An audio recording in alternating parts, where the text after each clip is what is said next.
Hello, this is just a quick episode to talk about something which I'm sure all of you are incredibly interested, which is Guardian farms, or rather Prismatic shard farms, Prismarine farms, those kind of things.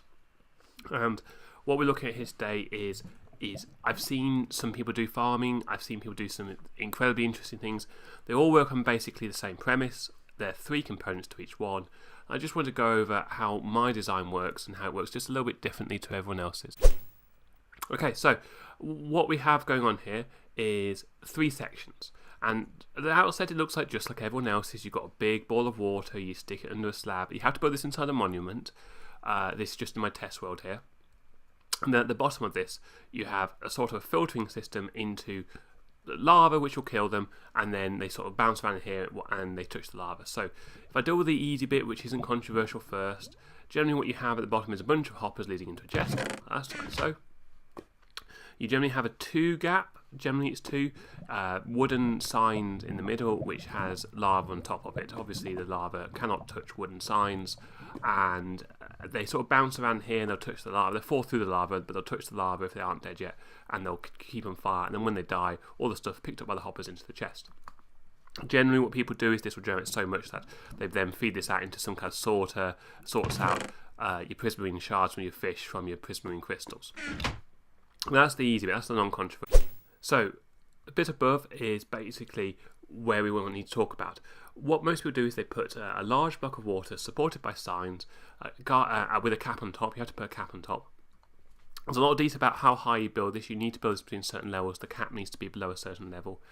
And what happens then, and the idea is this is a game mechanic which causes the guardians to spawn inside the temple more often than outside the temple. So when you cleared out the water from your temple, and all the water from underneath your temple, because a lot of people forget about that, I know I did the first time, what you then need to do is build a block of water, supported by signs, guardians swim around, at some point they touch the bottom, they fall through into this funnel, and the funnel can funnel them into the lava, the killing zone. Now, some people will put sticky pistons on here with pressure plates, which will cause the blocks to push them into the lava faster. You can do that. Sticky pistons are a bit rare on my server because we haven't yet found a slime chunk. So what we've done today is just a simple farm. But the bit which I think a lot of people go wrong is they make a large chunk of water. Each cell of water is a chance to spawn a guardian. So they think if I put a large amount of water there, I get a lot of guardians. And that's kind of true. But the reality is, if you have a large chunk of water which isn't separated, this is separated by a layer in the middle, what happens is the guardians can swim around for a very long time before falling out the bottom. And what you find is that the spawn cap is hit very quickly. So what you actually need to do is spawn the guardian, get him to kill him, so another one can spawn in his place fast. In this design, what we're doing is we're doing about a 7x7, 8x8 sort of block of water.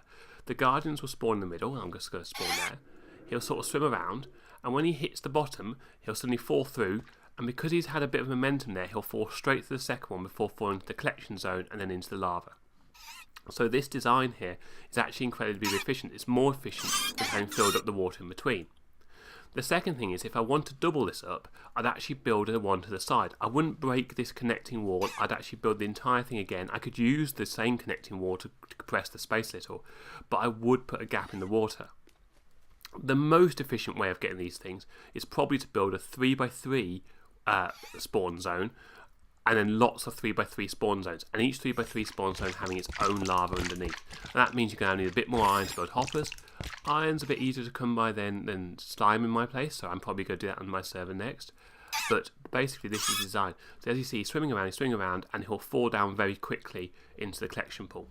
If you look at some other people's videos where they built giant, maybe 16x16 or 32x32 water blocks, you'll see the guardians swim around for, maybe as much as 5 minutes before falling down. So it's very inefficient. This is a lot higher efficiency in terms of how fast you're going to get the end result, which is the prismarines.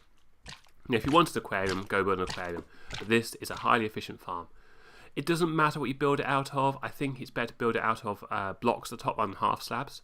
But the sides don't matter. I like building them out of glass because you can actually see that it's working. You can see the guys moving around. You can see if you're too close or far away because, of course, if you're within 24 blocks, they won't spawn, but you need to be within 140, I think it is, for them to spawn. So having the glass aside makes you actually see they're working. If you're 2 or 3 of these, you can sort of stand in the middle, you can just sort of see them falling at the bottom. If you do build 2 or 3 and you only want 1 collection point, again, try and put the collection point in the middle and have them being pushed together into the middle by water channels, rather than having one end. The ones that finally get pushed a very long way. It's all about killing them fast so you get that spawn cap back and you can spawn another one. It's all about how fast can you respawn them. Well, that's it for now. I'm going to go back to building this in my real world, and hopefully you'll see one being constructed under the Atlas in episode 11.